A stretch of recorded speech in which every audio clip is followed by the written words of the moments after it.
পড়ছি আমার লেখা কবিতা, কবিতায় তুমি।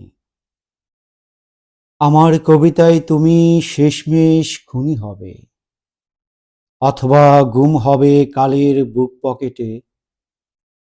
আমার কবিতায় তুমি শরণার্থী শিবিরের বাসিন্দা হয়ে যেতে পারো, ভবঘুরে পথিক হয়ে যেতে পারো, না হয় উদ্ভ্রান্ত ক্ষোভে সন্ন্যাসী ধুলোয় নিখোঁজ হয়ে যেতে পারো গৈরিক পথে। আমার কবিতায় বিদীর্ণ আকাশে তোমার হৃদয়ের ছেঁড়া টুকরো দেখতে পারো। আমার কবিতায় পলাতক পায়ে ভীরুতায় বুঁদ হতে পারো, পেতে পারো প্রতারক পায়ে নৈরিত ভয়।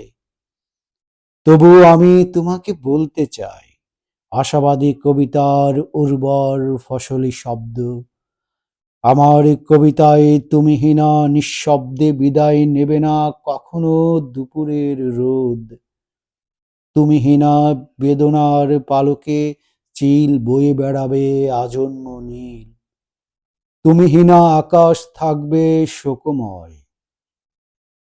তুমিহীনা শ্রাবণের কাশফুল ভিজবে প্রার্থনার ঋজুতায়। তুমিহীনা নগর কবিতার সকল শব্দ শিল্প ম্লান হবে, হাসবে না বাগান বিলাস। তুমি গোধূলির স্বপ্নালু বনে সন্ধ্যার পাপড়ি ছিটিয়ে আসা মাদক অন্ধকার। তুমি দীর্ঘ মায়া সুখ, জীবন ঝোনাকির আনন্দ কোরাস।